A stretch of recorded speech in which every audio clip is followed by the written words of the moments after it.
Kokori ke whanga moa I he talamalo whanua, kau mai ngā hei tala whaapa katoa pe. O ku whao atu pe miheni ka ata moa e whainga maari e koni. Ke o atu ai ai prokalama ko e whakatalanoa hono ua. Pea Moe Kanititeiti ko ia o whiriwhare area tōnta pōngafulu. Tt10 Kimball Fale. O mai heni I he houane ke whakahoko atu ai whakatalanoa mo ia.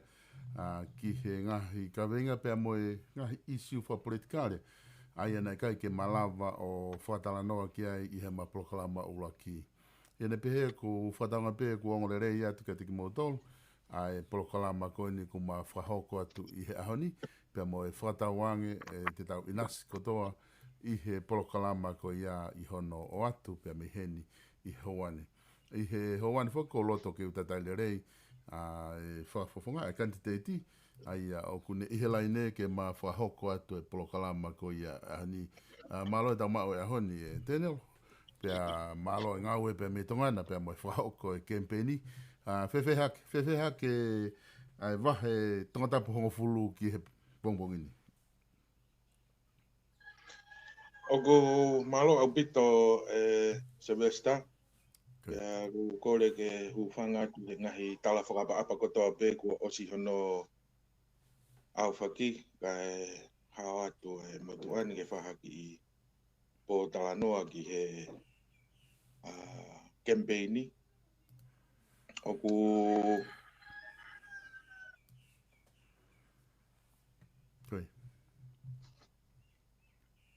Ku ki I momoko a tongani he ngahi ahoni. Ane po na e ku momoko au puto. Pea na e hange oku hoko atu ai pe momoko ko ane po ki he ahoni. Oku koe aho la ale rei au pito en mo whaafo ofu. Koe ke fu au fia fe. Ka oku ki uku pe momoko. Neongo ene mei hoko e taha ua ho ata. Ki momoko pe. I he anga maheni koe na mautolu ko I tongani. Mahalo ko e ale rei e nia ka koe ka pauna ke I tongani. Mautolu ko na ko inu usila. Kau ku ki momoko au pito e ngahi ahoni. Kau ku kei viringia pe fuka tonga. Kei tonga pe tonga. Mahalo. Mone au pito Daniel. Koe tahia ngahi kupu lea o ku manako ki ai ho tau kai ngā no whamurin.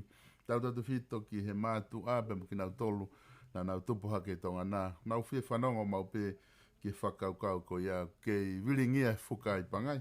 Kei lanu mata pe ai tuu koe whanua pe aku kei kia hapalaparema e hoko. Pe ko tui o hoko mau pe ia. Ko taimi poku mau no whamurin ia Daniel.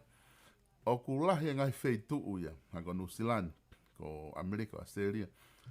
O kum femo e kina kakai he whanongo atu ke ngahi mea whakapolitikare, ngahi mea kehe pe, whaekonomika o e whanua. Pea te pehe kita ko ngahi whakawhekiki ko whai i he ngahi mitia Pea Moe e wharearea. Oku lahi ngahi whetā aki pehe. Pea tamu te au atu kita o ewa atu, oku femo e kina pe kakai ia whai nau ngahi ngāu e koe ke nau fuu. Kau nau tolu he tau lau holo hange koe ku mau whai atu me muri ni. Ka koe mahalo koe ke mau lahi pia no misi koa tonga nā pa mau loto ke mau kau atu he talanoa politikare mo hafua ngahi mea hoko i tonga nā e Daniela,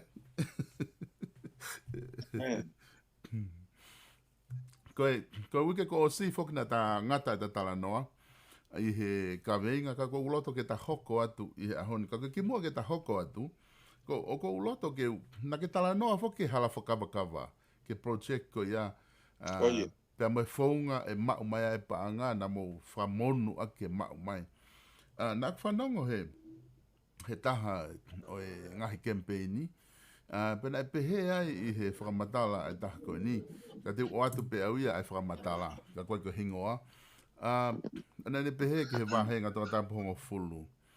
Ke e iai pe aho. Te tau tuu i he tawhaanga mako ne uhinga ke tuu he tau osmalolo, tuu he malae. Te tau tuu he ngahi whanua loto o tau sio atu, o mamata atu, kai kolosi ho tau whakamoko puna mo e tau whanau he ala whakawakawa. Ko whakauhinga ako ki ai o hange ia he kai hokone project ia ko ia. Hange te tau mate tau tolu kai toki lava project ia ha taimi tupu hake tau whanau po tau whamoko puna. Oku whakaweinga e project hala whakawakawa ki he ahoni pe oku Patu po tuku ko fe pe taime toki lava ai pe toki lava ai.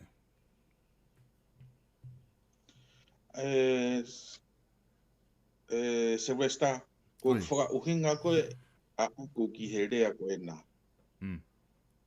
Mahalo uhinga pe tapuang pe Moe Kanititeiti koe ni o ko whakapapa i katoa kau Kanititeiti.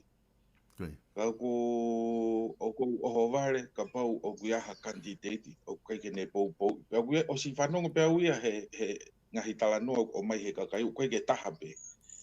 O kulahi angi i he Kanititeiti e toko taha. Ange o ku whakaape nai pe o ku kai ke umamafa nau tolu. E nau kawenga ngā ue ke ai e hala whakawakawa. Ka hiriang ko ia ko hono aonga o ku fuulahi hono aonga. Pea o ku fuufia mahu au pito ki tonga tapungo fulu. Koe tui pea whakaapa pe he kau Kanititeiti. Mahau koe kau Kanititeiti koe ni o kai ke nau pou ke hala whakawakawa. Mahalo ku nau uhinga nau tolu ia ka pau e whiri ki nau tolu pea nau tolu ki lota. Koe ke nau ile nau tolu pe e whe. Ai fo i whe a mokaki koe ni o kou talanoa koe o ku hoko i he taimin. He koe fo i mea ofa koe ni o mai e he banke ADB, Asia Development Bank. O ku mahino koe whe a mokaki o koe ki fo i te toenga paanga o totonu ke whakakaukau i he puri anga he osi koe ni ai COVID. Ka pana e whai langa on time hange ko whakatalanoa ki mua he COVID na e whiunga pe mo mea ofa koe ne o mai ko he ADP ka ku hiki foke sima hiki moe uka mea hiki mea ko toa pe ku o ngai rewa i loto si ai pure anga mo kau Kanititeiti ni kau ku ke iai pe kau minista mo kau kakai he ngahi potunga e puri anga o nau ke loto lahi pe nau tolu ke whai ngā ue pea koe kamata koe e ngā ue koe ni nei kamata mi he paanga e noa ka koe ni ko maue ai wau noa miliona he taimin pea na e kau lahi e motu ani hono whau e ngahi palani ke maue fo ai paanga koe ia pea ka pau e whiri a tonga tapungo fulu i he motu ani kou tui pe pea kou loto lahi e lava ke toi mau ai ki whea mokaki koe ni o ku mau. Hena e kamata ngā ue koe ni nei kamata mi he noa. Nea ke hapa anga e ma ka koe na o siai pa anga la to e COVID mahino ku iai whea mokaki. e lava pe mo tu ani ke teke mui mo mui e ngau e ko ni he ko au pe na kamata kamata me he fo i whakakau me he rika atu po wha i he tahahiwa fitu ni ma pau toi whakamo ui e fo i whakakau ko e ni aki hono whakahu i he palani framework ki he infrastructure nuka alofa i he taue wanima ka hoko mai ki he ni manoa nei kamata pe me he fo i whakakau pia mahalo o ku whanongo ai hakau Kanititeiti pia ka whaiwhai ange o nau tō ki loto fu tau mama o ia pia fu mama fa fu ka venga ko ni ke nau hanga fata ako o vale la he ngahi lea pe he koe halaf kawakawa e au ngā lahia ki tonga taponga fulu. Ka tu e halaf kawakawa. Kai ke toi fie mau ke mau a he whā mo e nima i he hengi teu. Kau ke o shumai ki tu a he ono o taripasi. Ke whenga ki he ako mo i ngā ua. Mahalo te mau toi lava au ki i. Mo he tolo e mau a he pongpongi ki he ono. Toki a he ono, ke tu koe a he whā. Koe kamata teu he kei po uri. Te ke hopo hake e la a. Ui ngā pe koe whakakaukau e teu whanonga he pongpongi ki Nukalofa. Koe paanga koe seivi. Mantui koe talanoa he whika koe na mau whika i hi wanua taha ua. Os mahino ko aloi ko i mata i whika koe niki o lunga. Koe wanua taha ua. Si koe osene ta uia e taha. Wanua ua toluen. Na mau whika i. Koe paanga ni mangeau e seivi e he api me tonga tapongo fulu. He taim koe tua halaf kawakawa. Mahau koe whika koe ia mahau ko osiki o fitu ngeau he taimin.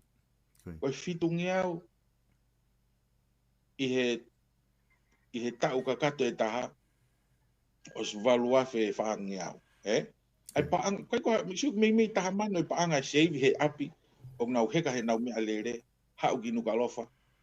Mo nite ki he whalaite. Koe aluatu mo i ha. Au kai ko ha paanga si isi i ene kai whakahaf kai lava. Ha whakafofonga o seivi ha fitu wafe. Tupu. Ki ha api. Ki he whakamore. Seivi me he ngahi whakamore anga maheni ko u whehanga ngai mo. Kai ko atong tapu hongofuru. Kai ki u tu iau nei tonu ke whakamaama. Kai ke whakaape ha whakafofonga ke na pou ke tu e halaf kawakawa. He kohono ngahi ao ngā. Kai ke ngata he aonga e save paanga. Kai koe save taimi. O koe rea i Amerika. Money is time. Koe waweange o wau ke whakahoko ho ngahi fiema mo ngahi ngāu i Nukalofa. Pea wawe ho foki api. O ku lahi ange ki i ngāu e o ku lava. Pea koe lahi ange ngāu e ko ku lava. Mahino ku lahi ange ai ngahi lere mo i monu ia o mau he whamiri. Mo i toko taha ngāu e he taimi ko o ku whainga maaria he whanonga aki. Pea o ku maaria he teke o hanga o whakamatala. Whekau aki au pito mo e whanonga aki.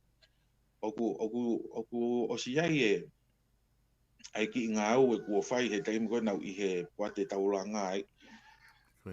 Hono whau e ngahi palani ke ai e water bus. He koe whanonga aki koe i ono aho. Na elahi hono ngāu e aki a whanga uta. I he whanonga aki. Pea koe whanonga koe me whanga uta koe he tawhaki ko ukia i koe tataka motonga i me mui nā hafu. Pea o ukia i mo i whanga i taha o kei hoko koe toho anga waka i la paha. I he tawhaki pe koe ni o pare a mahu. Api o kui ko pare a mahu i talalo. Koe o ki leo si? Ike, moktai be. Oku iai whakakaukau ke tuu e ngahi tari anga water bus. Koe water bus koe ni koe ngai fu waka ka te aua, whakaonoponi, o lava o whakaheka pāsese ua o toko wangiau ni manoa. Pea koe wholau koe me mua koe ki nukalofa, o ku minute pia taha ono. Aia, e lava e hoko e wora pasi ia koe ko ha tokoni. Pea ko e maange e totongi wora pasi i he totongi whea koe pasi. Moe fo i takai loa koe he hala tau wha ahau ke au ki nukalofa. Pea me ukusai ai wora pasi, kai ke ngata i he ne ngahi aonga ke whakasi isi e trafiki i he pongpongi, pea toi maange i he totongi pasi. Toi lava ia hoko koe ki activity ke hange koe taimu ko hawai ai wakameiri. Ke mo uai e kau fulau ewa ke nau ki i heka wata pas. He koe fo i launga whika uraki ai kau fulau ewa koe no o kuo mai koe i he ngahi wakameiri. Koe ke ngahi activity, koe ke lahi ngahi activity ke si i alu e kau fulau ewa koe ni o whamore ki hanau ki i paanga ka nau ki i mamata ki he whanua pea e hoko e wara pasi ke ngata aonga ki hene solova e palpalema ki he whanonga aki e aonga lahi au pito ki he tak mamata yaha activity taim ko tau maha waka meiri ke nau ki i whamore mantu i koe fo i totongi koe e kau fulau ewa e ki maalunga ngia he totongi anga maheni koe ni ai whetuku kakai koe ni ki he ngau e moeako o ku awe ki he kakai e whanua.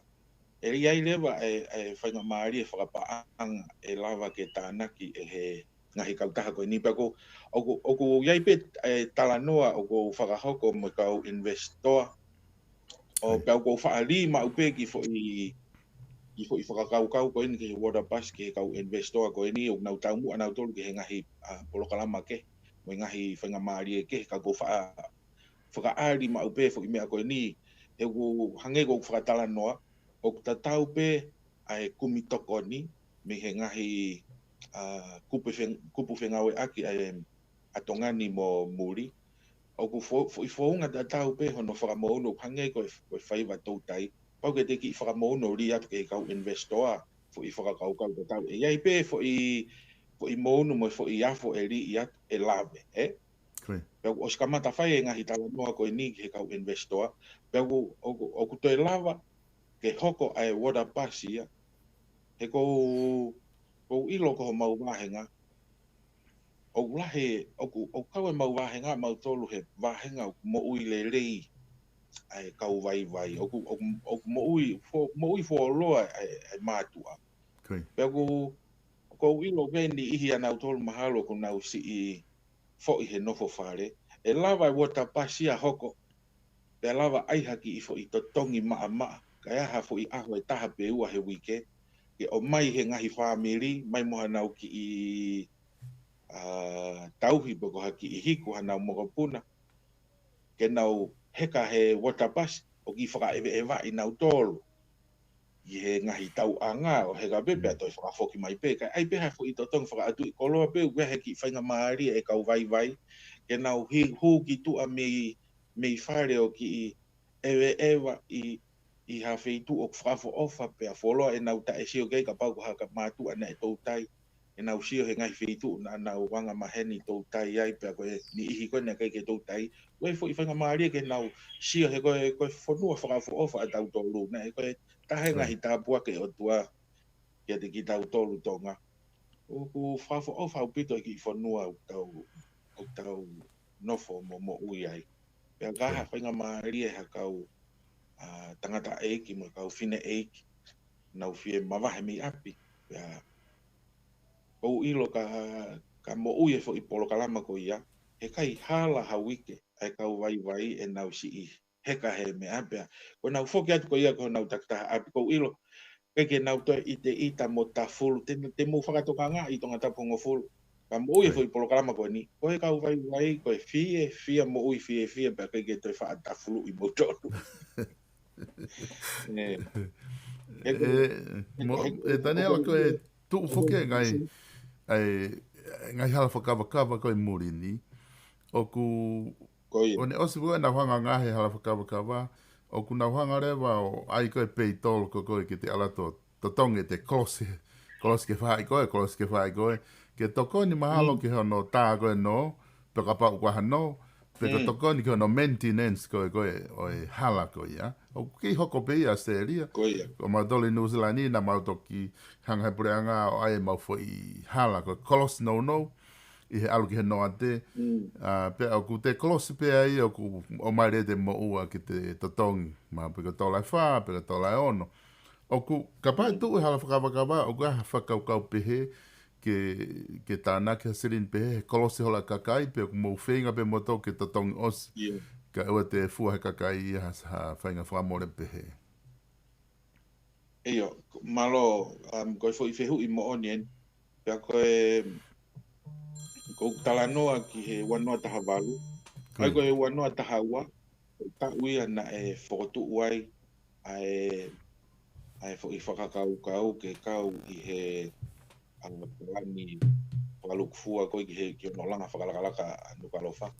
Pea koe wanoa taha walu, na e toi whiri e motuani e Asia Development Bank, ke whai e pre-feasibility study, ki hono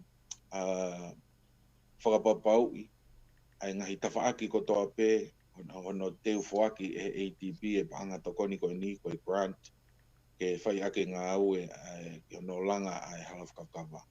Pena kau i he ngā ue koe ni, na e pau ke utakatakai, i he ngahi kolo, i he ongo kau vai loua, o whai ha talanoa mo ngahi community, ki he ngā ue koe no o whakakau ke whakahoko e pure anga. Pea na o si whakakau ai mo i whakakau koe ni, koe i whounga pe e lava ke tokoni ke whonua ke whakapapau i o ku hoko e i misi koe ni, o ku pau ke iaiki i totongi tōl. Pea na e whie mau ke ilo, pe ko haki fo i totongi, ke te kolosi ki nukalofa, mo i tawhake taha ke kolosi me nukalofa ki wholah. Pea na e tari le rei he kakai, na e pehe e nau tōlu ia, ko ki fo i totongi tōl ko ia, ko ki mea si ia ka e lava ke tuu, ai ngā ue mahu inga koe ni i tonga tapuni. Pea na nau whakaeke mai pe koe hae whonga, e tari e he pure anga, ai totongi tōl pea tāna ki whē pe koe hae whonga e ngā ue ake he pure anga. Pea na o si ai pe tari e pure anga na o hake i he whepo talanoa au ki koe ni, pea na e kau he pre-feasibility study na e whau he motuani. O mahino ai, o ku e hange pe ia koe no whakalere he pure anga ai mala e wakapuna, pe koe wafu, koe infrastructure mahu inga e whau hono poate makehe ona, ke toka ngai ai ngā ue koe ni. Pea koe e hange, e hoko pe ia koe public enterprise, pea mahalo na aui koe bridge, transport, board, pe koe haha whainga hingoa e ui aki ai poate koe ni. Pea koe poate ni, te nau tokanga i hono paanga, i ai hono CEO, i ai mo hono kau ngā ue, pea e tāna ke paanga koe ni, uluaki ke tokoni ke tā hano, pea e malawa ke ai he pure anga hano, kai whika i koe hae ai fo i amauni koe a fōt he pure anga, e lava ke hoko ia koe i whounga taha ke whakaosi aki ai halawkawa. E toi lava pe, ke toi kumi hatou nai taha, e whakakakato. Au kai ke whu mahino ka au, ai ale a pau ko oku osi whakahoko e pure anga mo pangke Asia Development Bank. Ka nau whanongo, talanoa, koe wike atu, ko tui koe wike ne ua mi ai.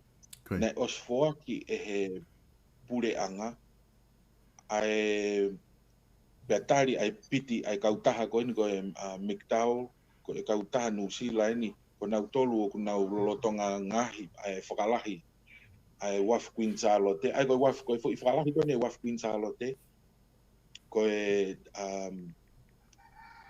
teo miliona tupu ai whakalahi ko no waf queen charlotte kamata ke lahi au pito ai container ko o mai ko ki tongani ya kai ke ai ko hau ko ngai fu container la lahi na e taupe ai vaka o whakahifo e tawhaaketa pea ku paureva ke ose ono whakahifo e tawhako ya e ki unu ai vaka ke he mui vaka ko e ke whakahifo o whakahifo pea ko e pehe ko e ngā ue tuai au pito e whakahifo ia pea ko e i project i ko ni ke whakaloloa ai mu au wafu winga ke taupe ai wafu pea whakahifo whakangataha ai vaka kai o e toe he henge ngahi fu waka lalahi ke hau ki tongan ke whakahifo ai ngahi container mai uta ko toa peu ku o mai me muru kamata ke lahi au pito ai koloa hu me muri pe tau sio ku tupo ekonomika pe lahi ange kamata ke to lahi ange ai paanga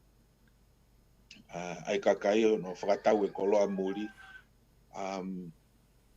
pe na e whakamooni e i project i ko e ni o kamata whakahoko i o mau taimi e taimi na psi ai he poate ka pe ma u he kautaha ko e ni ko e miktau pe na tok whanongo ko e kautaha siapani ko na e teu ke langa e wafu ki mua he covid ko na utukuange na utolko i ngau hike e price pe au te whanongo e ni ko i ko e wiki atu ko o si whamooni e miktau ke nau whai ngā ue ko ni ke halaf kawakawa pea ko e nau saini ko e ni ki au ia ko e whakailonga o ku alu ke ofi ange ke whakahoko e mis ko e ni ke hoko ka mahalo ku fu mafa e fo i ka veinga ko e ni mo ngā ue ko e ni ki he ni ihe u kau ngā whakafofonga ka koutui o kai ke nau ilo ai ngā ue ko e ni o ke i whakahoko ke lava ke whakahoko e ngā ue ko e ni ke osi ka ko uhinga u whakamatala o ngā unu pe ngā ue ki mua ko e na o si mau he mektaula ai piti ki hala whakawakawa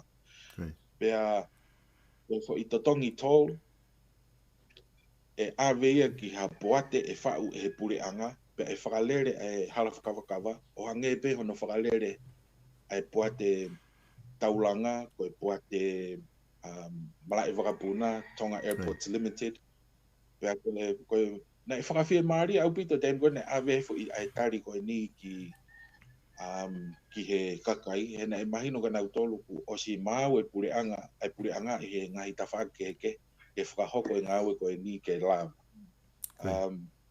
mahalo si i pe hono talanoa i pe si i ilo e kakai e whanua ki he ngāwe ko whai he pure anga pe koe mei e taha e Sylvester o ke heina au pito hataha pe u heka ki he lakanga taki Paremia, pe koe minista, pe koe CEO, o ngahi potu ngāwe.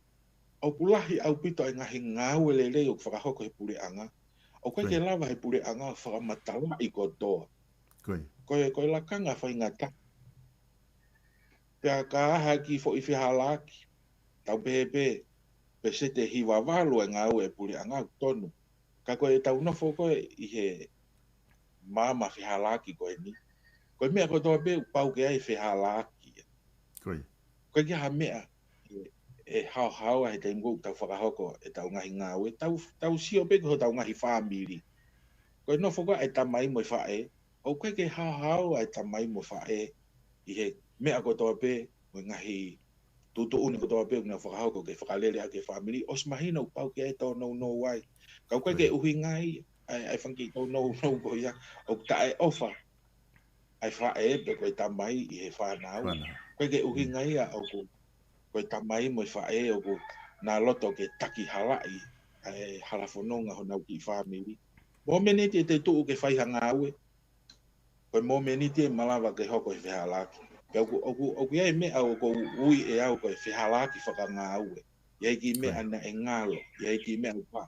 Pea koe nofo ko hataha koe o tuhui.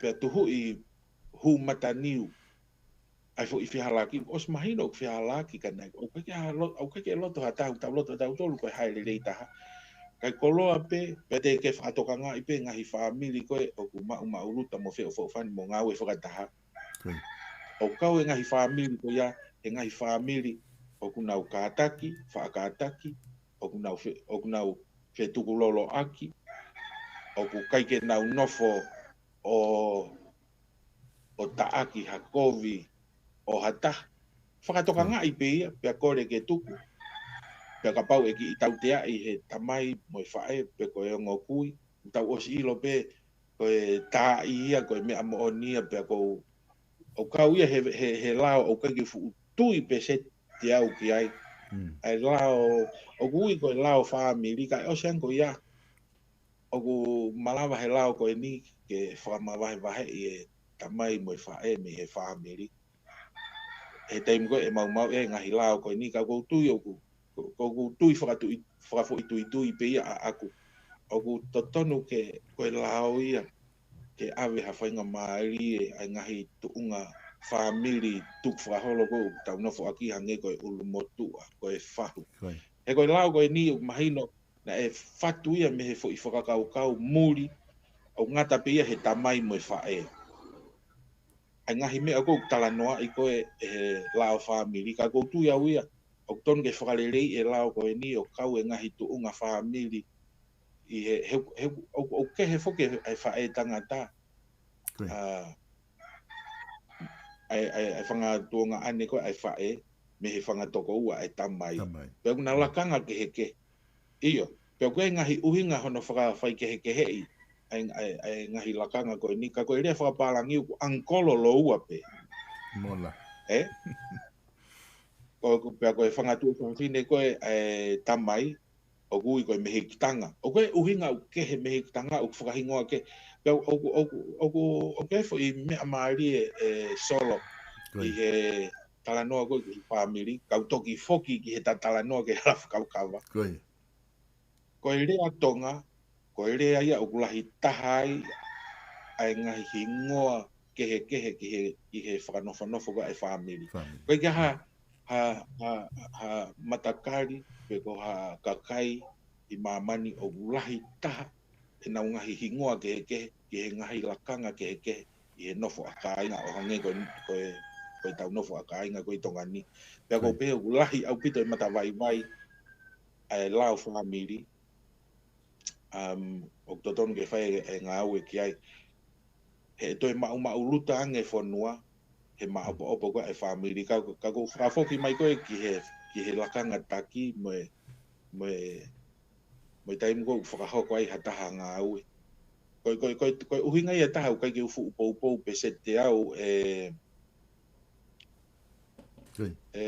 Sylvester ki hono whakaanga I hataki he koe kakai whakaanga koe kakai te mu whakatokanga I pe Nau tolo ko si itaha ke nau whai ha ngā aue ke te malawa ke whakaanga I nau tolo ai. Ka koe langa whakalakalaka, ko no fofoa I hafo I whakakaukau fo o, mo no whakahoko hafo I ngā aue fo o. Pau ke te fau kita hala whanonga, o ki whangi I whihala ki whangi tōnau nou. Ka koe teimu ko te ako ai me he whangi tōnau nou koe ni. Te toki lava o whakakaukau I hangahi whaunga, mo hangahi mea. Ke hoko pe a usia ai ngahi misi mo ngahi whakakaukau pe koe whaua hala u teke whaua hataha ki mua pe ko tui o kau e hala whakawakawa I he ngahi ngaue o ku teke whakakaukau hataha ki ai kana e lika ki ai atu pūwha na e pou lahi mo e pare mia marolo a tione toa ke whakahoko I ngaue koe ni pe koe ni o ku kau mo motu ani I he tui mo pou ko ngau ko ni ke whakahoko pe o ai pe os ma opo ai palani ko palani ko ke whakahoko I ngau ko ni o si ma opo o ko ki fo I palopale ma pe ko tau hoko ko ki fo noa masiva o pau pe ke lue mamari ka ko tui pe e hoko se ke me he aho ko na foto wai ki he palani whakata uani ma ke he ni manoa ko ni onu kalofa. O wanoa ta Hawaii. Pe to hoko I motu ani ko e toko taha advisor ke ADB ke whau e pre-feasibility ko e wanoa taha walu ia. Au tau sio ko hono whakahoko ko e ngahi ngāue ko e ni o whi mau e taimla. Ko ki I mo meniti ko toa pe, mahina ko toa pe, tau ko toa pe, o ku mahu inga, e ia e tangata to tonu, mo I kakai whaakataki, mo vilitaki, ke nau teke ngahi ngāue ko e ni ke hoko. Ka neongo ko e wanoa ua tolu e ni, tau osi ilo ko toa pe, ko fo itau, more mon pe fo itau ia e ua ko he COVID. Ka, ko ngā ue ke malawa pe ke whakahoko, pea. Ka pau e mahu inga ia e kakai o tonga tapongo fulu ke whiri ha Kanititeiti ke ne teke. Ai hala whakawakawa ke whai motu e hoko ia. Ka pau te mu e whiri a tonga tapongo fulu ha Kanititeiti ke whau ha palani ke tok whakahoko ngā ue ko e ni pea sio ke ai whanau mo e whakamokopuna.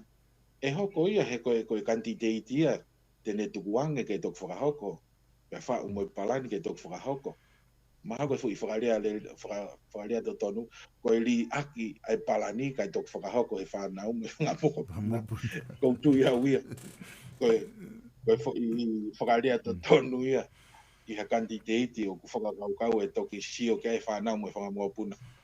Koe Kanititeiti ia, koe ke mui ke he palani, ne li aki e palani ke tok whakahoko he ne whanau me ne whangamopuna. Ka wau.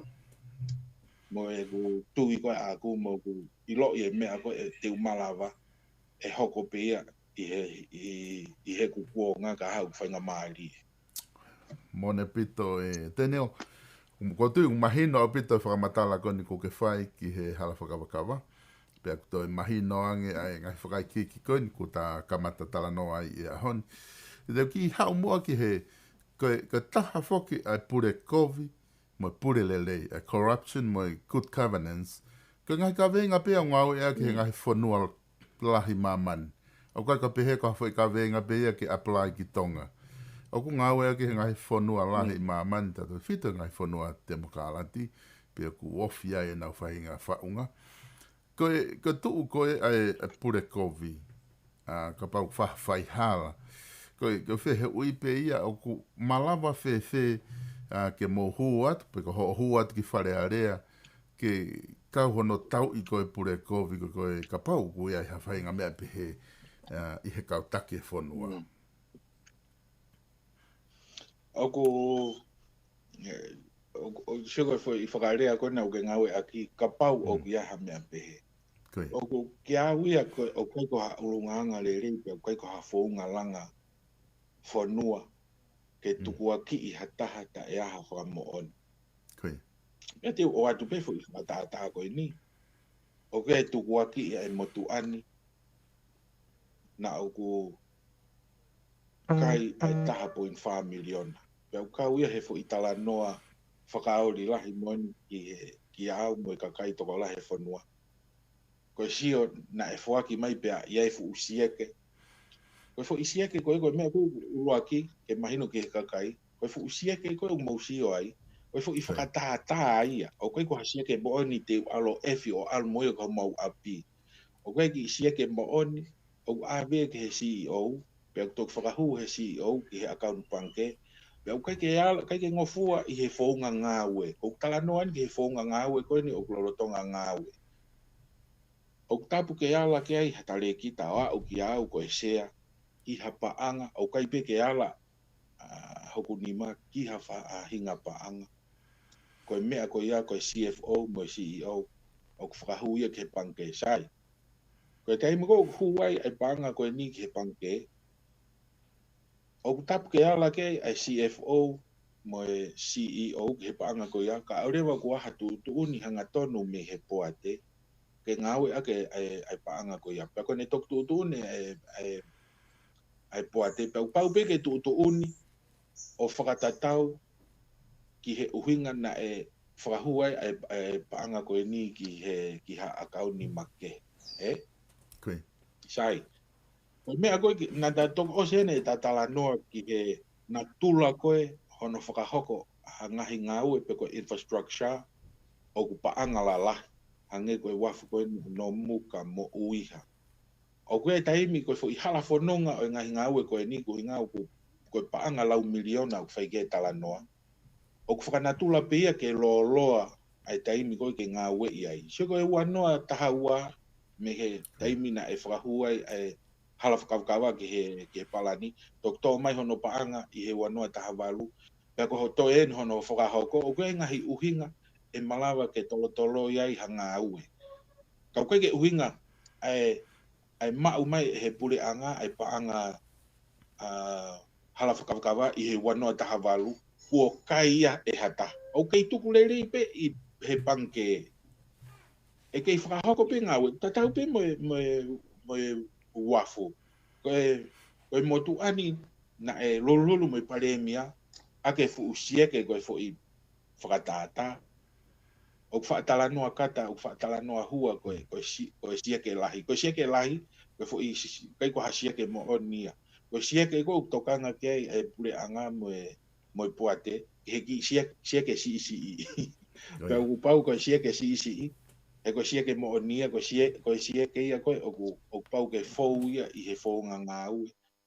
Pea oku kei tauhi malu koe na mau osi mai me he puate, na kei malu e paanga koe ni sai. Koe hala whanonga koe ke whau ai ngahi wafu koe ni whakatalanoa kia e mea. Pea koe mea ko fie ai, koe no talanoa i koe he pare mea koe ahoni ai pacheti lolotonga. Oku talanoa e pare mea i hala whakawakawa. Oku talanoa ki he wafu.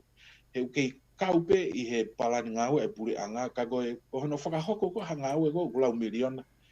He kai ke fisi pā i pe pea hoko. Pea koe hange koe whakatalanoa, koe ofeina lahi hataha uku heka i he sea taki. Taimi koe, tau te whito ke taimi koe hoko maha whaingata. Nā tau ilo ko toa pe, na e pā ai mō ngāwhi, hoko mo tsunami, lahi ngahi mau na e hoko. O pau ke hanga he pure anga, o whakamu ai ngahi ngā ue ko ia, kai tolo i e mea koe e ala tolo i, he kei mau pe hono paanga mo e mea. Kau whaahoko ai mea koe ni. Tuhu rewa ke he umata, tala, pau pe na e kai he sea puate, pau pe na e kai he pare mia, he taha miliona koe ni.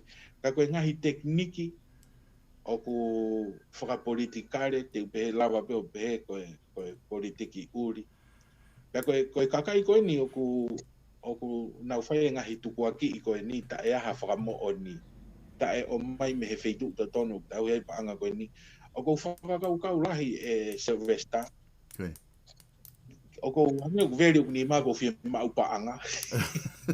Ko whakakau lahi. Pe te alo au ki he whakamauanga. Ke eke uongo. E koe na ave he ope, nau kai e paanga. Pea koe mea pango koe kakai o nau puake e ngahi rea koe ni o nau nofo muri. O kei whakakau pe e hoko ka whakamore kaini. O atu e ki whai whakatātā koe ni. Ko ilo pēo ia koe sia ke o si mau pe, pa ko mahino i pēo ia o kai ke ngau e koe ha sieke. Koe kontraki kone tanu hala. Nai whai he pure anga koe ki mua.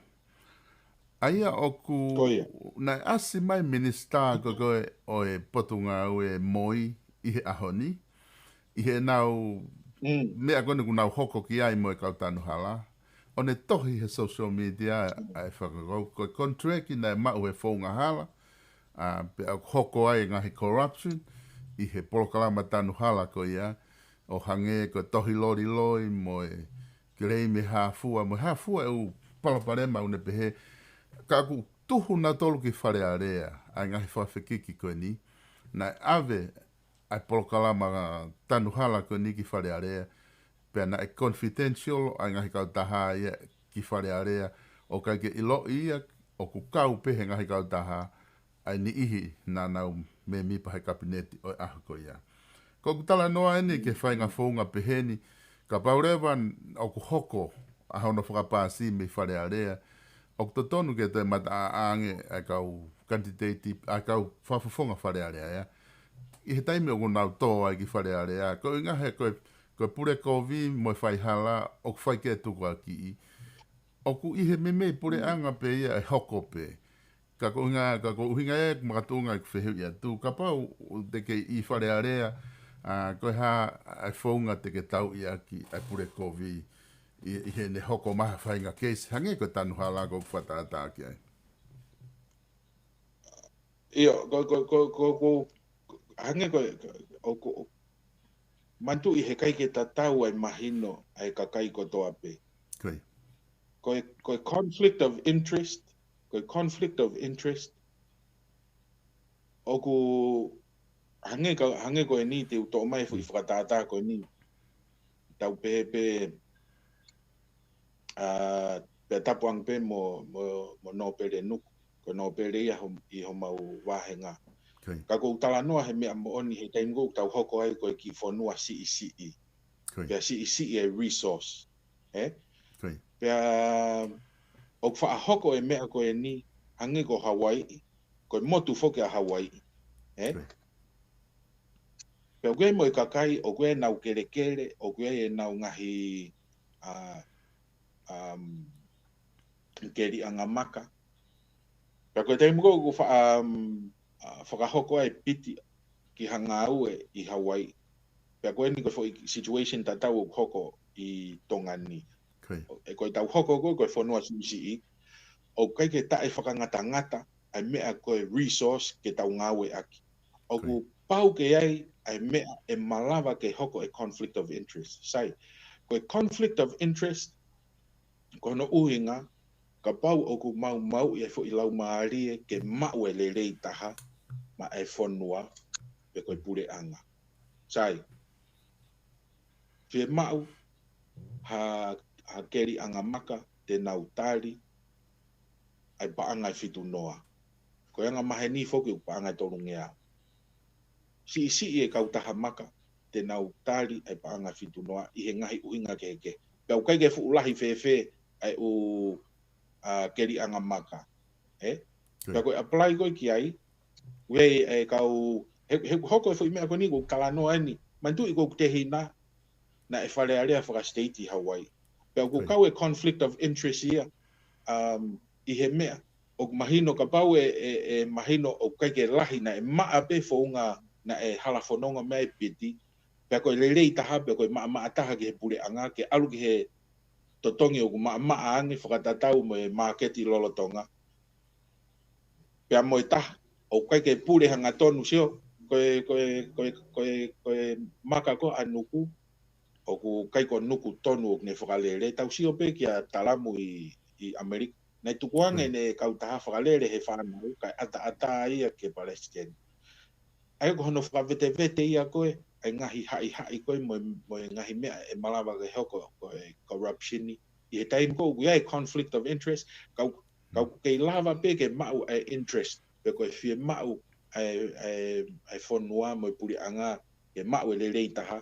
You can what I'm trying to say, Sylvester, is you can manage a conflict of interest. It can be managed ka whaiwhai atu pe o ku pau ke ai e ngahi wā o ku whehanghangai e malawa ke hoko e corruption ni. Ka koe pe hono ngahi whaunga o hinga ke mau he pure anga mo whanua ai lelei taha.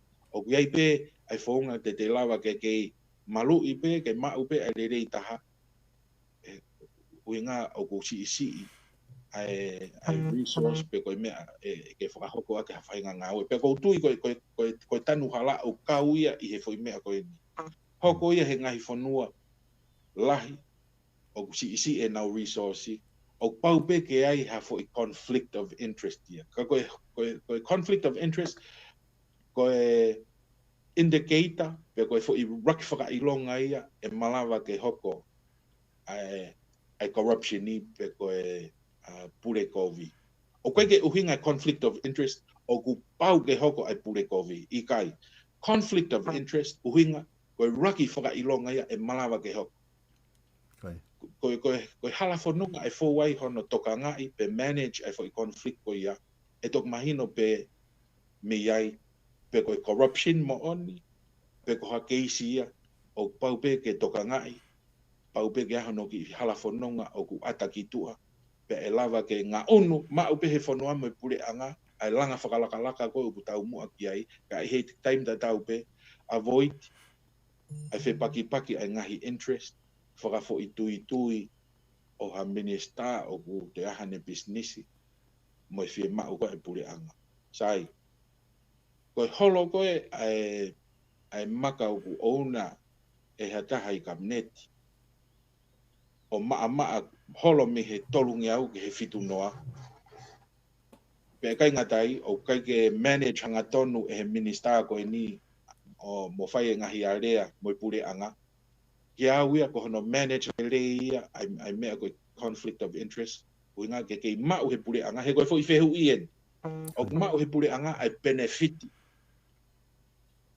i he possible conflict of interest e malava ke mapuna hake ha corruption iyo te lava behe beko mantui ko te hina ko ni o ku fale alea o ku e ku kehe te hina ko na fale alea fra state Hawaii pe kehe ai hoko e ku te hina ko ni fitu ngofulu ko loya ia o toke ta ia he lao pe kau ene ngawe hono toka nga ia time ko hoko u conflict of interest ke fa'u ai ngahi alea pau ene kau klaieni o kuia na contract mo pule anga ka pau gua ha possible conflict of interest o fa uia he time ko fa wai ko contract ke mahino e fo nga ngawe ke avoid a conflict of interest ke o hok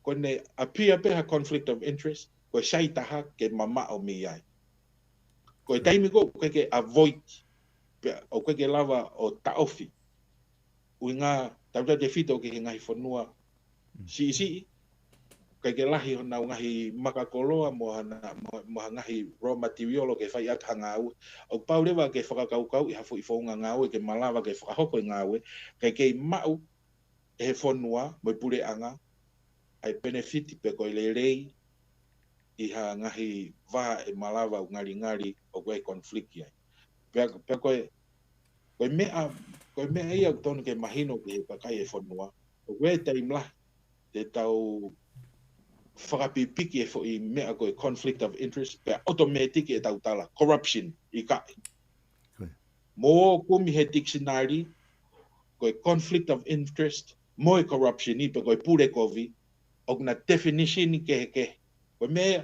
koe fo i taki hala ia o mai he kau politikare ke vainga i he tae maa usia e ka kai tokola i he mea koe corruption mo conflict of interest iyo koe conflict of interest koe indicator pe koe whakatokanga pe whakailonga whika uruaki e malawa ke hoko ka corruption.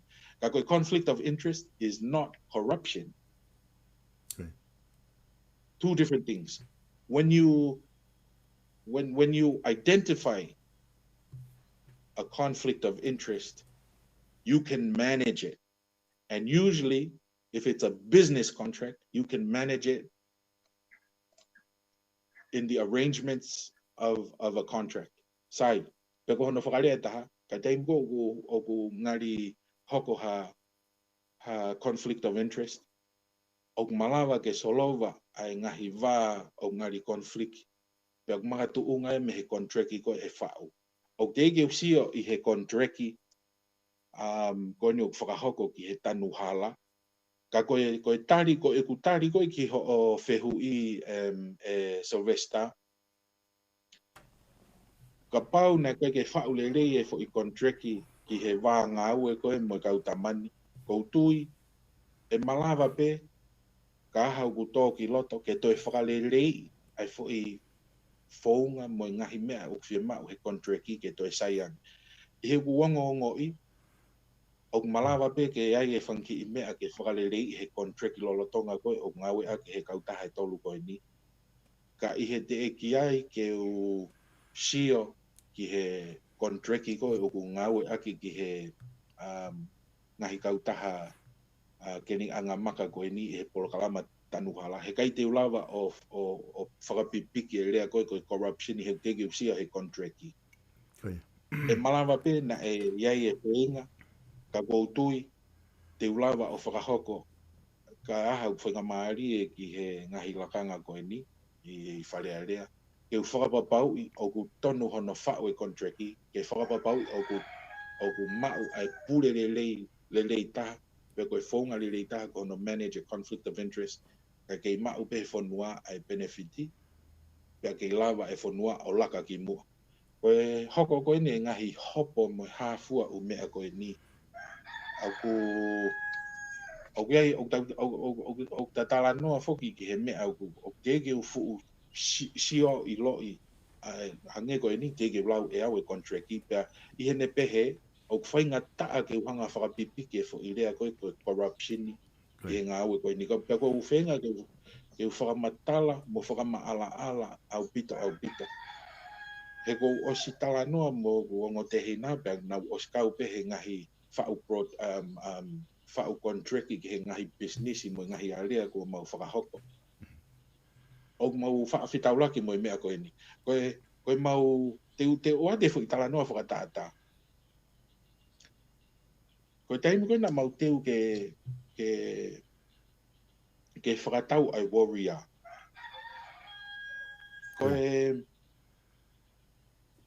Koe motu a koe ni o ku sea i he puate agapuluri ki ko anusila. Na e toi kau peia i he poate ai warrior ko ni he NRL. E malawa ke hoko e fui mea ko ia ko e conflict of interest.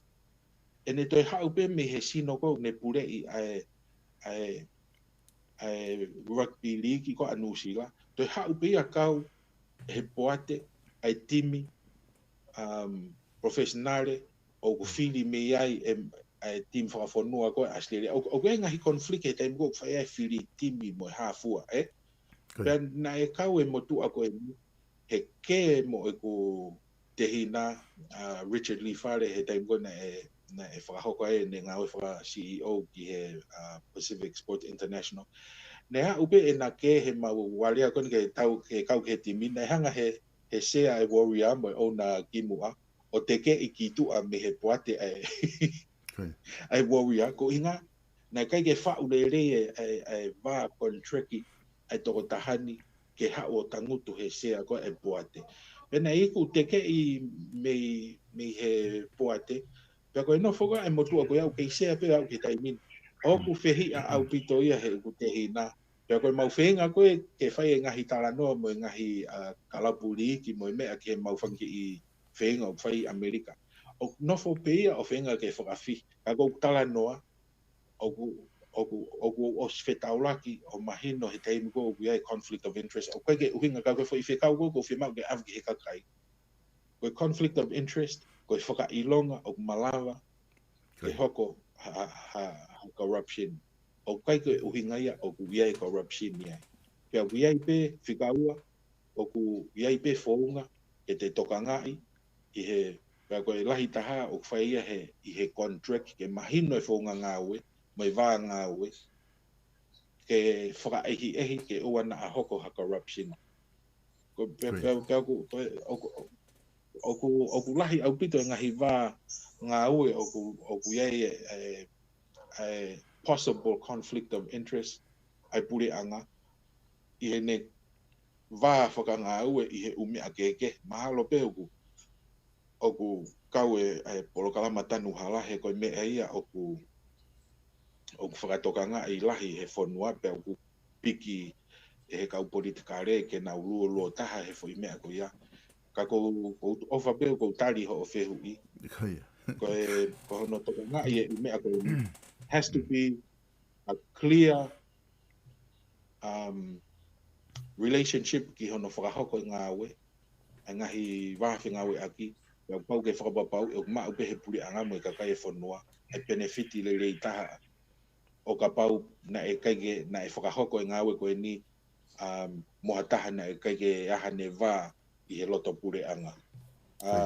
Mahalo ko taria ki ho whehu i oku heko mahu inga upito e pure le rei ange koe mea koe na pia koe mea uku maa wai he kau pālangi na na os whakakau kau i nau tolu he kau papalangi ai ngahi fonga ke pule I ake mea ko ia pe ko fonga ni o ko o na ngawe aki pe ko mea una whakalaka I pe he una mui na tolu ki ai ngahi va contract I mo mea ko fonga ni o na ngawe aki pe ko fonga o malawa ke ma o pule le pe o ko tu I te lava whakahoko le ai ngahi va ngawe ko ni ke ata ki tu ke peko tu I mahalo ko hono ia uia hono fufu I me whare area ai kakai ko ni o nau ai ngahi kautaha ko ni men ka pau nau I whare area kai ki utu iau ki ai ko me alere I pe hono o hake pe solova ka pau na nau o hake pe he tem ko ia o whakama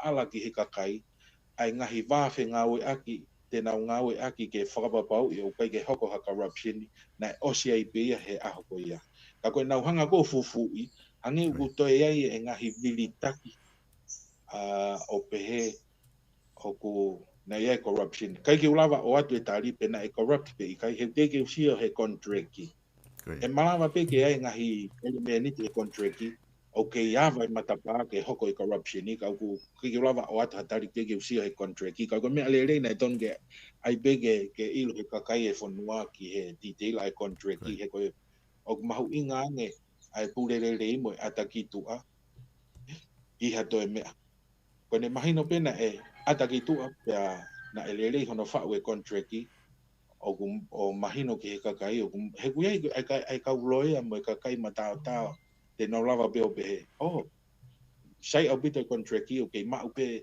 he pule anga mo e kakai e whanua e benefiti lahi taha e ala mau o kai lewa ko ha corruption ni tēne alo ko pure le rei whoki nā ki ka mata whatalanoa ki ai. Aia o ku mei ngā welahi ake he ngai whanua koe ni I tō pure anga. Aia o ku nau ngāwe ake pe ki hanga koe tariu I koe accountability koe ata ki tuana ke ka mata whatalanoa mai ka pure e lao. Aia ku nau tau ka vei whoki e ngahi whakau pehe.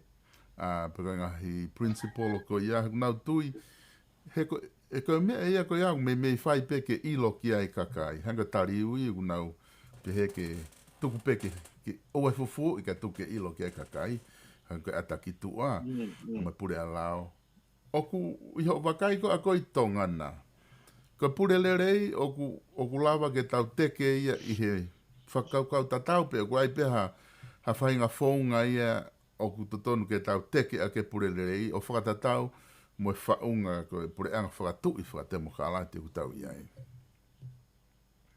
Whakatui whakakoni stondone. O koe ko tui whakatemo ka alati, ka pure anga whakatui whakakoni stondone.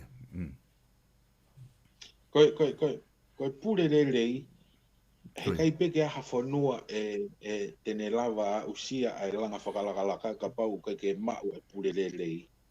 Ai ataki tua. Ai katoa ngahi elemeniti koe o whaatau ka vei he patoa. Ngahi elemeniti o mo oni. Ka koe palpare ma koe e te fuu no foi taha ki ai ka kai ke te mo ua I he langa whakalakalaka. He kone mau pe koe pure lele mo e ataki tua mo ngahi principle koe ni ki he koe hae uhinga u whaua ai u principle koe ni ke whakalere aka hawhanua. O taha mā tepe. Ke lava malu I kakai, pe aha langa whakalakalaka I whanua, ke hake aki e masiwa. Ka pau ko aha whanua o kai ke ne mau e fo I framework a koe ni. He kai ke aha langa whakalakalaka ki mu, pe he kai ke malu I kakai. Koe fo I palpare ma koe, o ku whehanga ngai mo patoa. O ku nau mo ua fuu tau pehepe.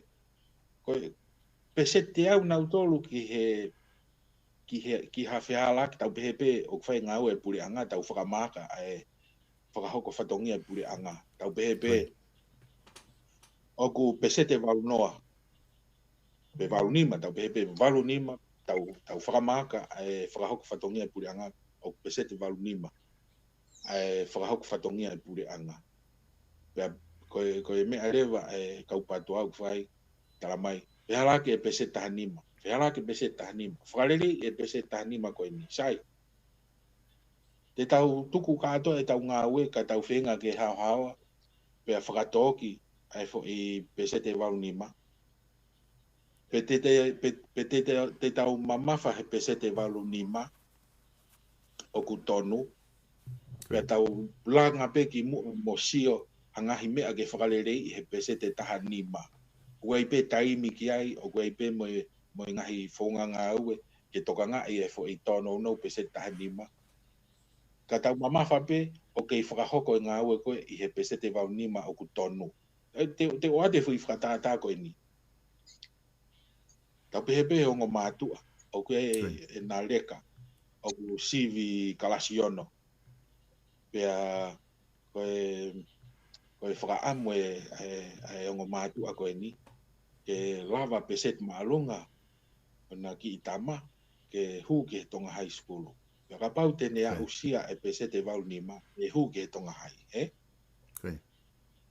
Ke ilo ka whae sivi. Pea mau e he tamasi I ako koe ni, pe koe tahine ako koe ni, ai pesete walu nima, pea hu ki tonga hai.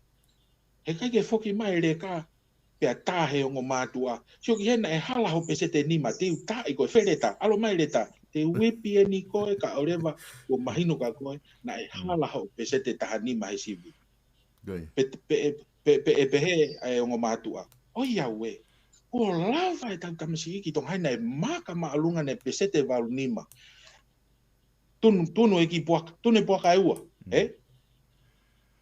Koe mea ko whai he patoa, koe tae ki tamsi I ako, koe whehala ke hene pesete taha nima. Koe mea ko whai he kautau ataina, koe tunu e ki puaka, ko lava e tamasi ki tonga hai, lava maka maalunga pesete walu nima. Koe ke heia koe, e ongo sio, Koe te tau te ai, hataha, o ku pesete walu nima, e ne whakahoko o whatongia. Tono no aki pe. Koe e se vesta whamore more pe. Koe rea na ia hakakai, na nau osi sivi me he whomuani wau ke whomono, o ia e le soni na pesete au. O kau e motu ani, na eu sivi me he whomuano au, me he whomuani wau ke whomono, na ia e fo I le soni, na wau te au hau hau. Ko ila ko kau whakaanga koe nā pe na wau ki ai. Kau kai ke whanga o whakahoko I ngai whakaanga koe na whakahoko. O koe kau toke tā, o koe kau maha, o koe kau kai poto la he whanua, o koe ke nau whai whakaanga koe o whai he tawhak koe. Pea ko maari e ia he taimu koe nau tuuaki ai ai kakai koe ni ke whakafofonga I ho nau pāti. O nau whakatao ngā I nau tolu ai poto mo ilo. Pehe tokua koe ke whemau hamatai to, koe ke whemau ha. Ka pau o nau whakatao ngā ai poto mo ilo. E koe poto mo ilo, o koe uhinga u tau ia e mea koe ia koe māma.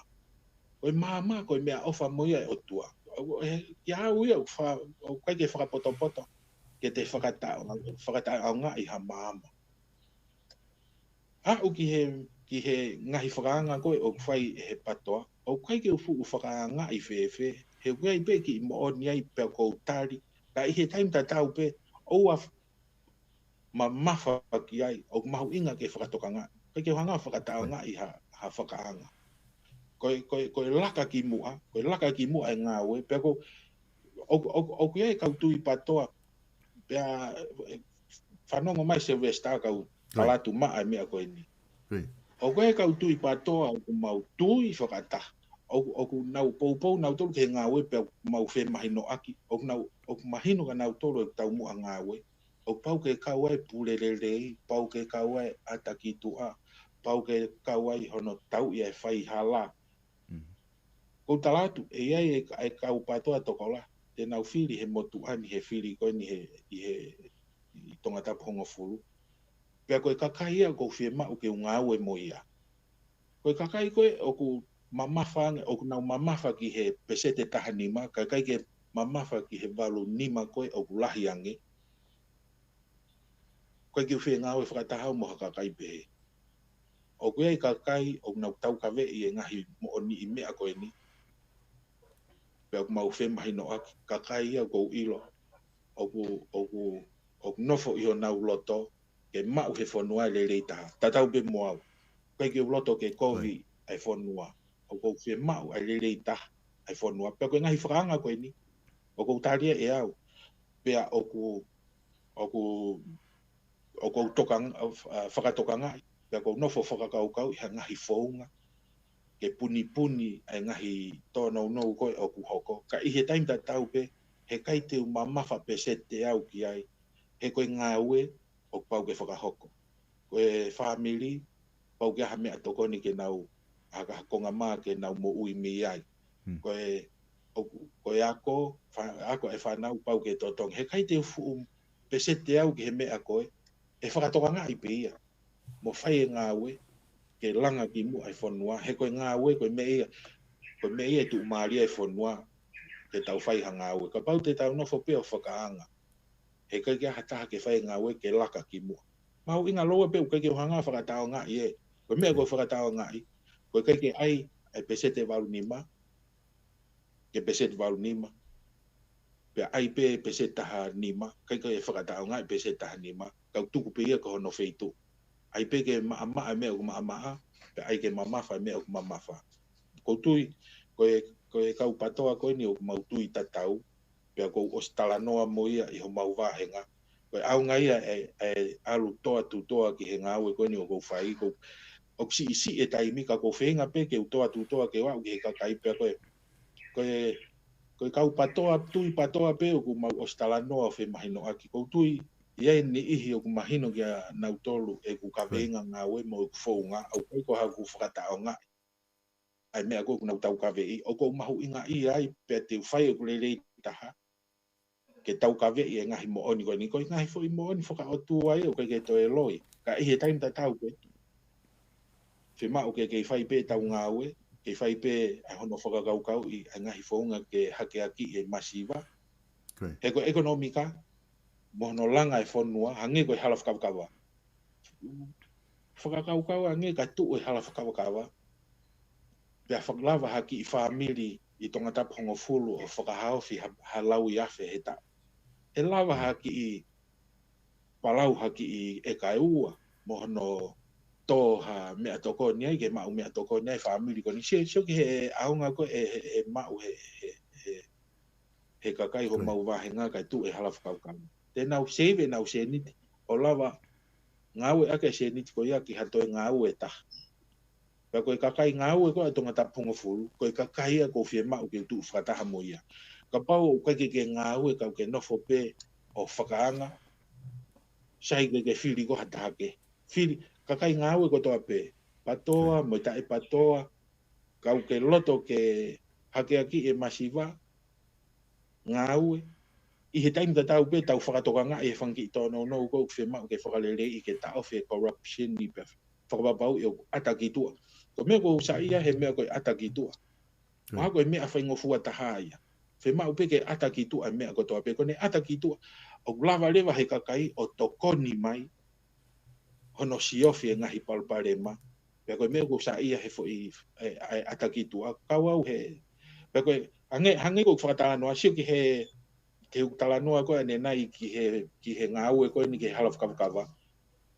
Nau au Talanoa ki he kakai, whikau aki mai whakotu utu e pure anga, ke ai e totongi tōl, kou whenga ke ataki tu ai ngāue pe koe hae lau e kakai.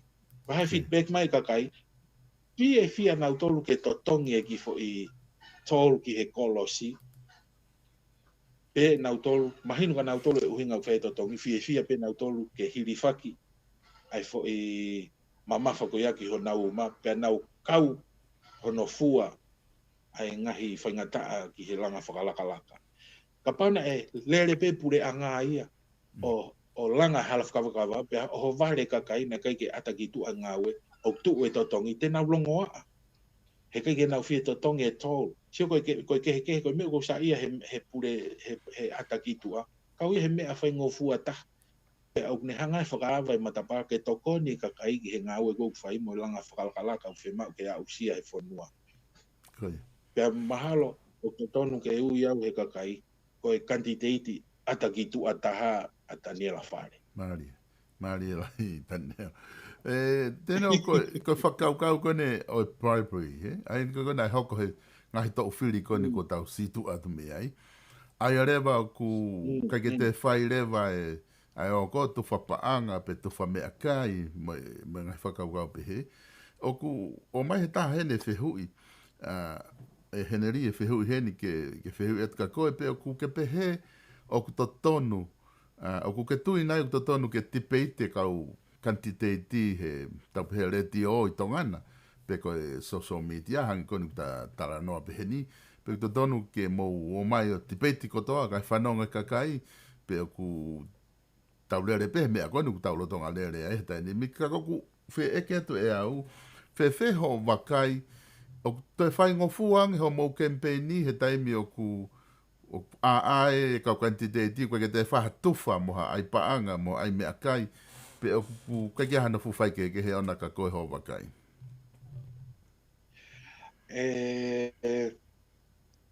Se vesta. Koe. Koe mea ni ko whakatokanga i he takai ko ni he nau os kantiteiti tu ola he ki mua. Koe. Ko kantiteiti koe ki mua. Koe wheitu ko toa pe. Koe koe pesete hi wanoa e te talanoa mo kakai. Koe kore ai pe. Ele fo i takai koe ni. Te kia ha kore ta. Te kia ha kore ta mo kakai. Toa. Koe fo i mea pia ta.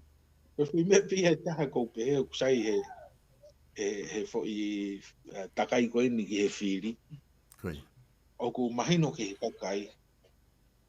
Koe lakanga wharearea, paupeke te nofo o whanongo ki he ngahi taumu a ngāue ai kau kantiteiti, mo nau ngahi historia ngāue, o hiri e mea koe aki he mea fua, koe mea e o kwhai ki ai whiri kantiteiti. Au kai ke whai whiri kantiteiti, me ha paanga pe ko ha mea e o atu e he kantiteiti pe ko os whakatokanga ko fui mea pia taha ko pehe na e sai ai hono whakahoko e ngahi whakailo whakawharearea mahino ki he kakai he taimi o ko kai ke toi whai ha Christmasi he taimi ko whai ai whiri wharearea hoko e taimi whiri wharearea ko Christmasi ki he kakai o ngahi wahenga pe ko o sta ofi e Christmasi he taimi alu ki he mea te tonu ko e hampe ngahi kawenga ngāue mo mea mo pui tu a ngāue e kau kantiteiti ko mea ia ku hiri ki he mea fua pe ku sahia ki au hange ko ki campaign masiva pe solo pe o ku malohi ki he tau kawei mo hono Talanoa i hangahi ngāue ke whakahoko mo hangahi uhinga. Pea koe tu ofia ene e ku loto i he ngahi, kai ke ngata he campaigni koe ni, ka koe ngahi campaigni ki mua. Ke u tipeiti mo e kau ngā campaigni, koe ke loto hataha ke whehangahangai mo tuani.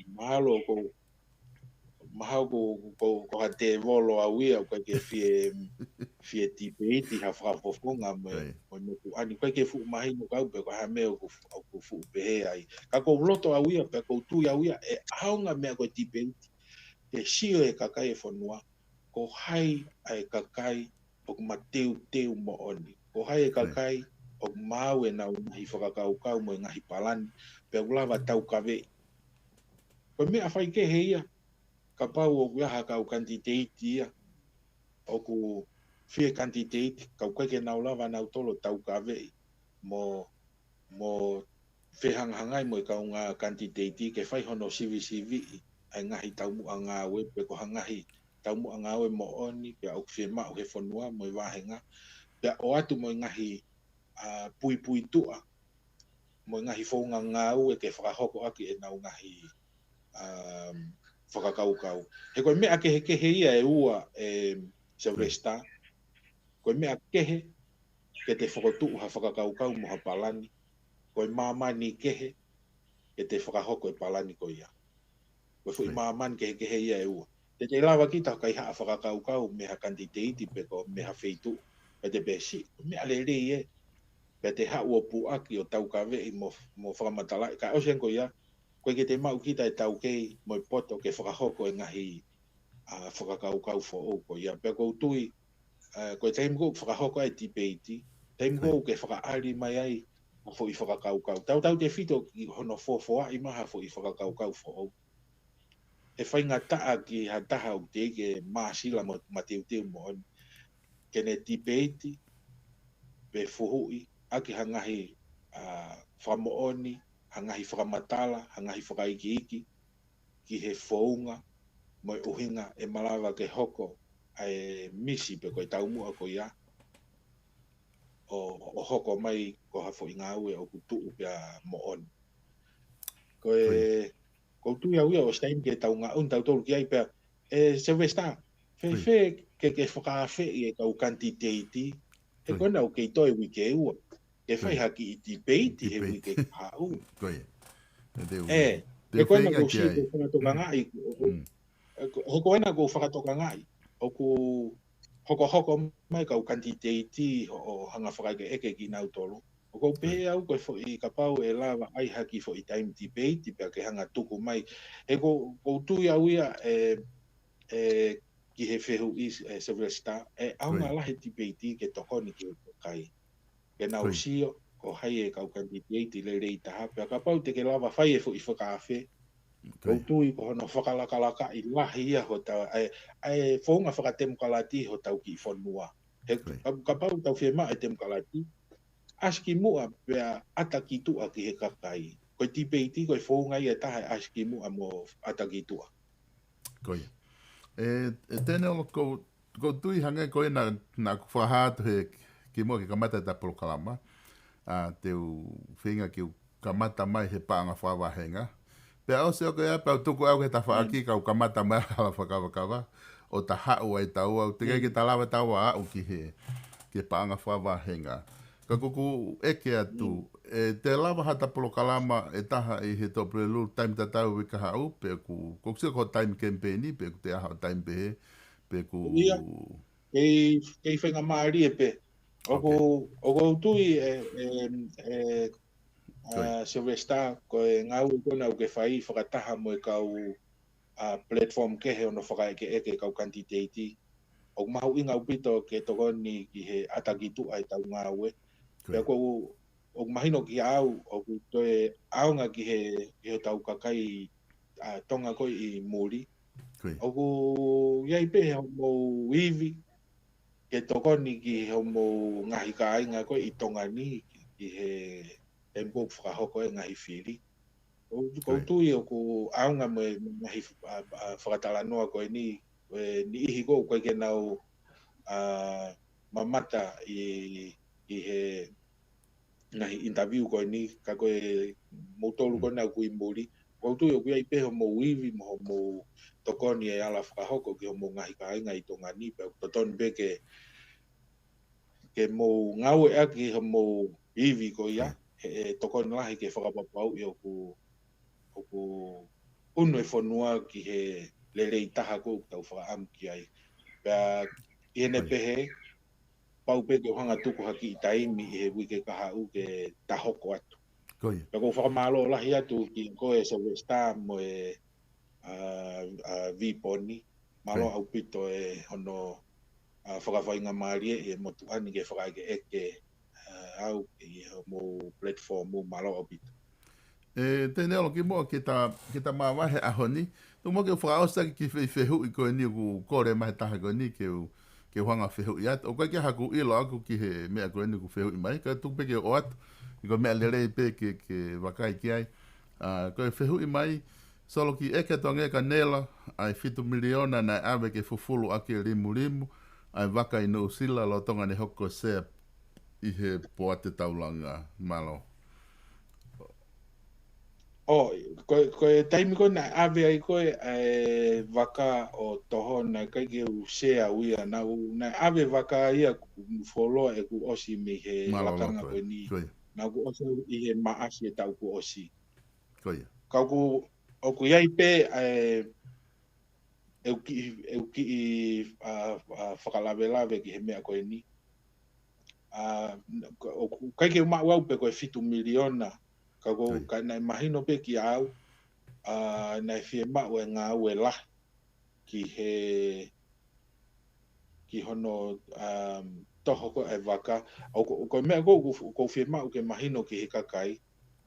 Ko fo i fika ko fitu miliona ko ki whakapapau i au pe ko e fika ia. Ai fika ko ne o mai he toko taha whehu i. Ko e fika ia e mau ia me he sea lolotonga, me poate lolotonga, me si o lolotonga o e fisa. Ka ko e ngā ue lahi na e fie mau, na mau os kamata si o ki ai.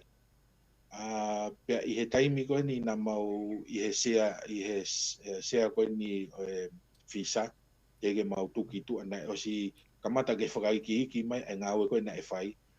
Pea na os mahino e lau miliona. Koe mea koe ke he fitu, kai ke u whakapapau, ai fo i whika koe no o mai he whehui. Ka koe na e fie mau e ngahi, na e fie mau e paanga lahi ko no whakafo ou katoa e restroom koe o e waka. Na e lahi au pito mo i ngā ue na mau whakotu watu ki he CEO. Ke whakafo ou, tau te whito ke he fu pare koe na i mui koe na e nofo e toko lahi kakai. Ke whakafo ou ko toa ia. He koe taimi ko uho uhai, masi o whaka ofa e toko laungea e kakai koe na nofo e fo i pare. Pena os kamata ke ava koe ne uha pe o kusi uhei na i pe, ai pe o au ke he kau vai ai mau pe he ngahi family o whenga i ke ave ki he fo i loto whare koe ai waka. Kau ke iai pe ai kakai lau nge au o kuna usi uhei na i tua. Pea koe ngahi ngau e koe ane os mahino pe e alu e whakamore o lau miliona. Kana e tau mua ngahi whakamore koe ni ke si i malu mo hao ai kakai he whewhanonga aki. Koe hae seifi taha mo i maata. Katoa ngahi bathroom, koe le ule volo ko toa. O kuia e ngahi bathroom wai ke ngawe aki he kakai. Pena o si au ki he popo mo i mea. Pea koe talanoa ni he au sia e masi i Silvesta. O kuia pea ko whamore pena a ngari santungua e talanoa. Ka koe mea beni na e whakahoko mai e he kau waka mo i kau ngau e koe e fisa. O ase he tūtu o ni ngau e kau tarekita i he poate o e fisa.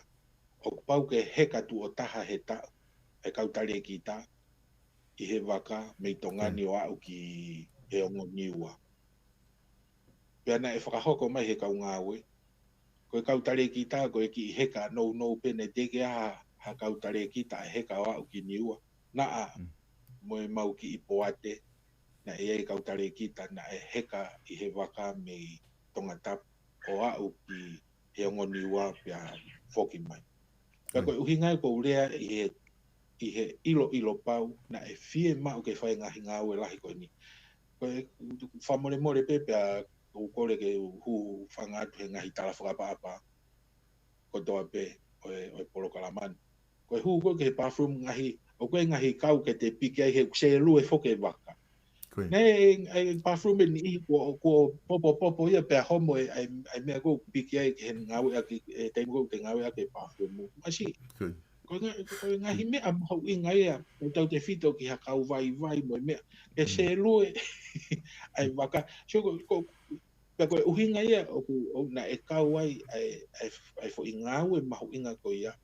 Kau ia he tutu o ni ngau e he kau tarekita. Kau ke nau heka he whakatu o ta. Pea na e whakahoko mai he kau waka. Koe fuafua poate ni ke nau heka he waka o au ki he ongo niua mo foki mai.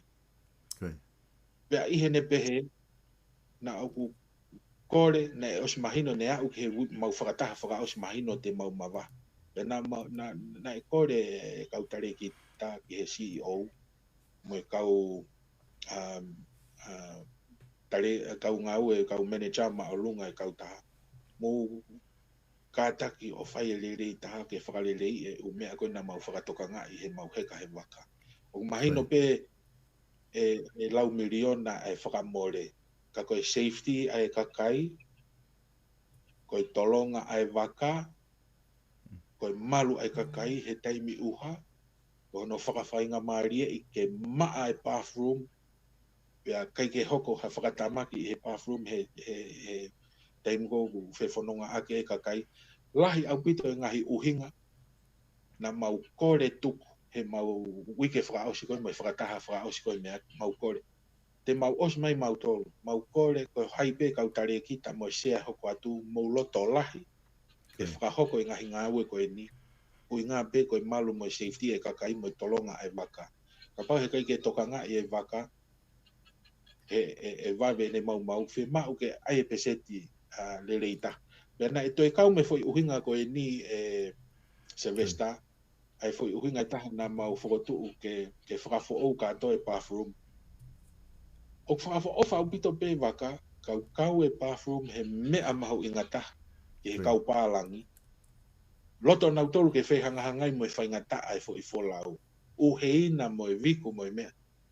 Ka koe teimu kou kai ke saia e bathroom mo, he kai peke ha pālangi e whie heka peko ha wholau ewa e whie heka he waka. Pena e kau ia mo e uhinga, koe sio ke whakai ai wholau ewa ki ke nau sio o a usia ngai whakawha ofa e o tumotua wa wau mo haapai mo ongo niwa. Ka pese te au e bathroom, ka koutui na e ai whakamore lahi na e alu he bathroom. Matui o kue bathroom lahi i he ule voloko toa. E bathroom e ni i mui, i mua, e ngahi le voloko toa, na e tau hono whakawha ou katoa mea koe ni. Ka koutui, eke uheka he waka ki muini mai. Ka pau na e whakahoko e i ngāwe koe ni, ka heka hapalangi ai, e alu talanoa te nabe, tau heka he o tuanga ofa, koe waka au malu safe pea maa. Pea kou ki whakatalanoa ia ki he whehui, whakamore pe kakai e whanua, na e lahi hono tāpalasia e whisa he ngā au e koe mo toho waka koe na e whai. Pea nau whakakau kou keisea he i he poate koe e whisa mo poate taulanga mo mala e wapuna. Whamore. Na e ose motu ani i he maasi e tau ko osi. Pea koe ngahi ngā au e koe no ukwhai e longoa. Koe kakai kehe ia ka i he taim te tau pe o koe au whakaapa-apalahi ki he ngahi ngā au e mo e ngahi tūtu uni na e whai he poate koe ni. Na e uhinga pe i he lau maari e mau e lelei taha. Pea o whakaapa-apa pe ki ana utolu. Nei mahino ne ai pe mo ngahi uhinga kehe na e tolo iai o fuufoloa e toho. Kau nei kawai mo no whakafo o e ngahi mea ngā au e koutok mantu i hake ni.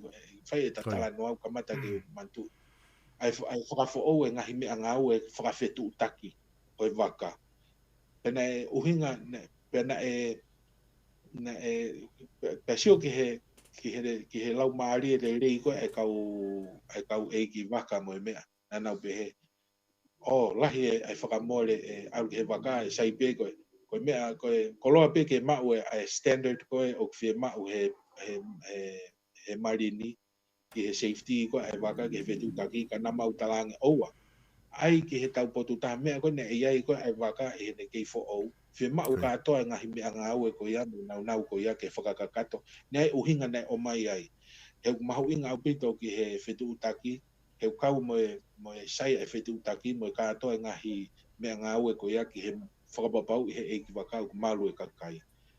Pea, kou ki i, koe whehu i au e i whika koe 7 miliona. I he uongo i o ki i ongo o ko hange ki i maalunga i, ka ku tege usio au ki he, koe hai i whika kakato na e ngau e ati. Ka koe ngahi uhi ngā koe mea ia e kakai, kai ke u loto ke u tuku hifo ai poate lolotonga he koe lakanga whaingata o kui ai, pia koe whai tūtu ni, o kei ai magatu unga whai ai ngahi tūtu ni koe ni u whakahoko. O kutaria ki he whehu i koe ia, malo au pito e whehu. Koe, malo au pito teneo, ko tui mahalo te tā lepa ai he aoni, da toki hoko atu I he taim tatau pe ui kahau ko na ku saipe ko na ke whainga maari e pe he ko hiki fo pe u kawenga ku ke ai pe u kawenga ke toe ke ta whakakato pe a koutu e toki lawa e ta proklama o whaat kia te koe pa mo tala monu I he campaign whai o whaatu ia whamalola he atu e kainga I ho mo lava koia ke mo no fo I mai e tau proklama I he hoata I he pongpongini ai a koe proklama Pea Moe Kanititeiti koia o tongata pongo fulu Daniel Kimball Fale I he taim tatau o ku iai ngai whehu I ku mo o mai na o si whehu I he ma proklama uluaki te whoki pe ki he ke proklama koia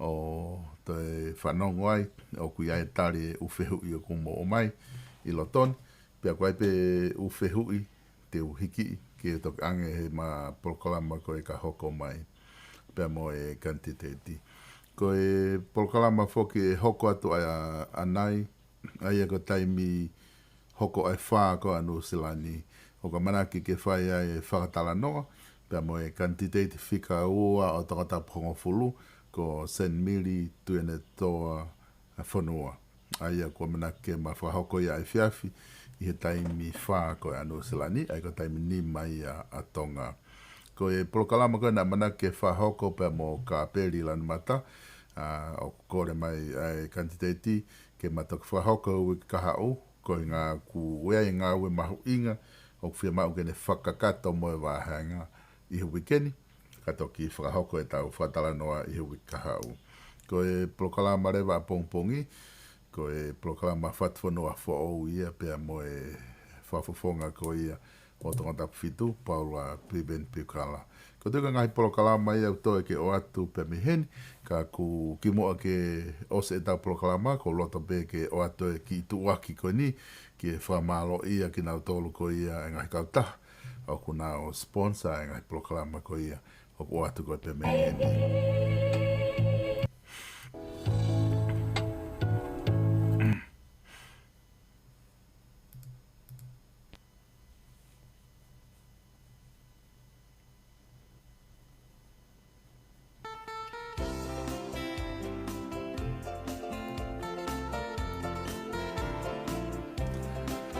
O ku o atu whoke whamalo ki he kautaha ko ia e South Pacific Loans.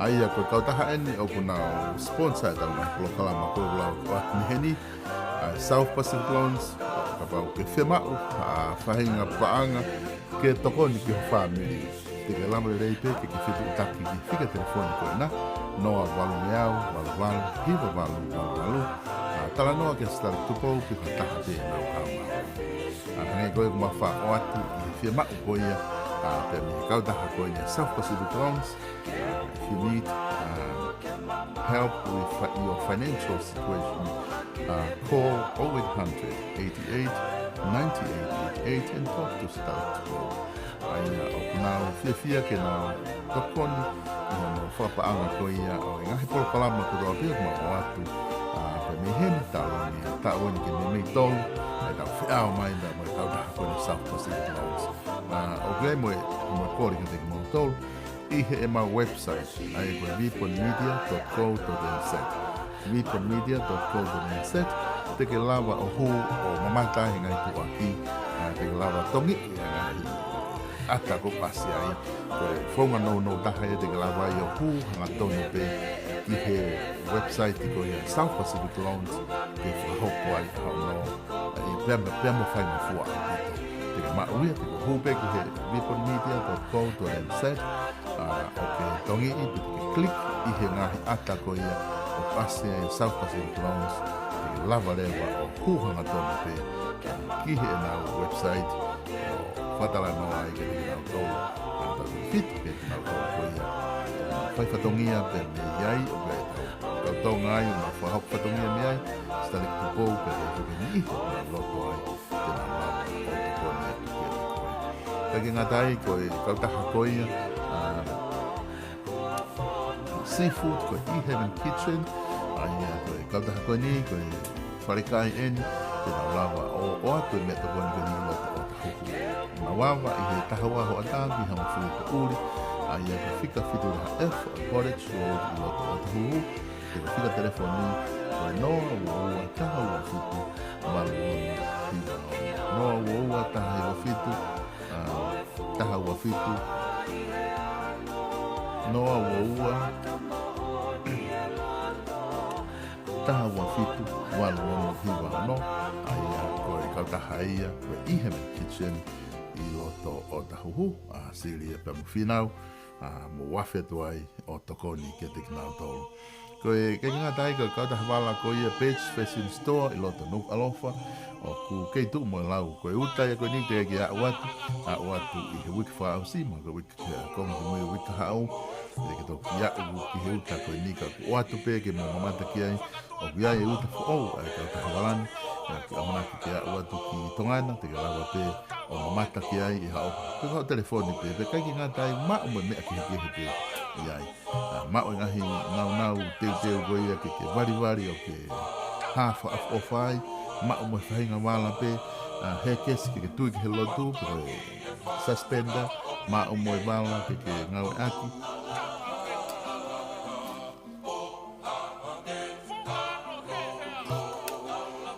wala ki he rongai whanau, tamai tangata, mao te mai wala ki he whanau whewhine, mao pe ha whahinga wala pe, te ke lawa o mao atuia, pe hana page, fashion store, i loto nuku awawha.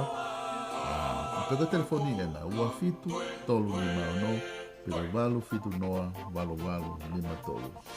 Ua fitu, tolu ni mao pela walu fitu noa, walu lima tolu, te lawa o fitu takai, ki he wharekoloa hanga ki he tau mai peo building i loto nuk alofa i he page fashion store te lawa o matai i he ngahi tua ki koe ni pēne i wala koe ia o kumatua ki at meni malo abit homo mea mai ngahi fia mao kotoa pe ke whaitai hau whai na kātoanga te maulawa o whahoko ia mau i he noa ua taha ua noa nima noa ono noa fitu ka mo mea